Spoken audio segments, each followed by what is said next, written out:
we've had some hot days over the past couple of weeks here, and many of us increasing our consumption of water, including tapped and bottled varieties, to boost that hydration, avoid heat-related illnesses. Experts are advising maybe not the best choice. Let's talk about the difference between unfiltered tap and bottled water and why this is so important. We've got CEO and co-founder of Flow Water, Rich Risgatis, with us here to talk about this. Okay, let's break this down, because I was reading a little bit of what you've been talking, and I know your company has been highly successful. You started to really delve into this because of your daughters. What were you finding that made you really realize that we've got an issue in this country? Well, there's really two things. One is we have an issue with the prolific use of single-use packaged beverages, which not only include water, but sugary, carbonated, caffeinated drinks. And so that's something that's prolific and causing a lot of childhood issues into adulthood issues. And so that's number one. Number two is we're literally drinking a chemical cocktail out of our tap water in the United States. And the data point for that singularly is that there's over 50,000 chemicals in use in the United States today. Fewer than 100 of these are regulated by the Safe Drinking Water Act. But there are many other issues: PFAS, lead, chromium-6. And so the thing that really drove me to this mission is work towards restoring America's drinking water, because every single human has a fundamental right to clean drinking water that they can trust. And unfortunately, today, that right does not exist in the United States. And we collectively have to solve this, and it's worth solving. We had a crisis, obviously, in Flint, Michigan. Are you saying that maybe it's not just isolated to a town like this, that this is more prolific than we know, that across? Absolutely. And I'll give you a few examples of that. But in the last 5 years, 56% of Americans have been drinking water with lead in it. There are over 3,000 communities across the United States whose citizens test higher for lead than at the height of the Flint lead crisis. Flint is the tip of the spear. Flint is the beginning of the problem. Flint is the canary in the coal mine.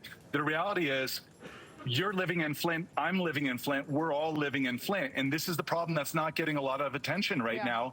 And it's one that's deserved, because it is dramatically impacting people's health, but also it's relatively easy to solve. We need to do some long-term things in terms of infrastructure, policy reform, regulatory, but there's things that people can do today to assess what their water quality is in their own backyard. And let's talk about that, because we're running out of time, and I think this is a really important conversation. I think let's hone in on this, because the truth is not everyone can afford to have a whole house water filter system. These are things that are expensive. You got to get the filters changed, et cetera. I know you have great machines behind you that you've worked hard to put out there, but what can the average American do to try and at least drink better quality water than what we're consuming right now?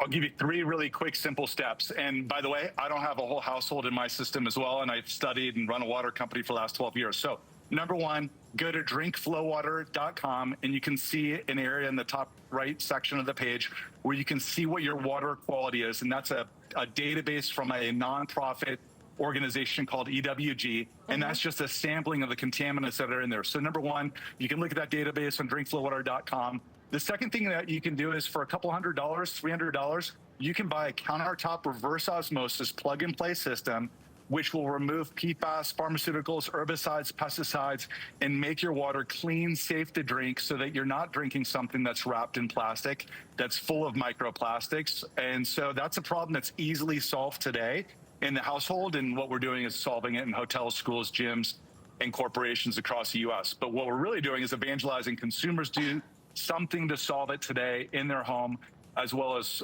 work towards policy and regulatory reform and infrastructure investment. Rich, I'd love to have you back on, because I think this is a larger conversation. We've seen Florida take steps to try and remove their fluoride from their water system, the conversation as it regards to that, and also oral hygiene, et cetera.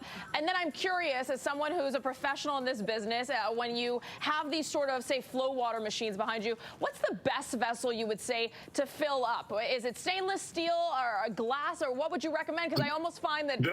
Go ahead. Sorry, go ahead. No, you go ahead. I didn't mean to cut you off. I was just going to say, it seems as though nothing is perfect. You can have glasses has issues, a stainless steel may have as well. Clearly, we know all the defects that plastic has. What do you fill your water with? Okay, at home I use glass, because I'm not transporting it. I'm not worried about it breaking. It's the least noticeable in terms of taste. There's really effectively no degradation of taste quality. when I'm on the road, I use stainless steel. Here's my stainless steel bottle. I'm in the Okay. Flow Water office today. Rode a motorcycle into the office. I threw the stainless steel bottle in the back of my backpack. So on the road, I think stainless steel is the way to go. At home, I would use glass. All right. Thanks for answering that question. I think a lot of people ask that, and I know that not all of these things are created equally, and there's probably better grades, et cetera. We could have a full hour on this conversation. So good to have you. We'd love to have you back on. Thank you for this conversation. Brina, thank you.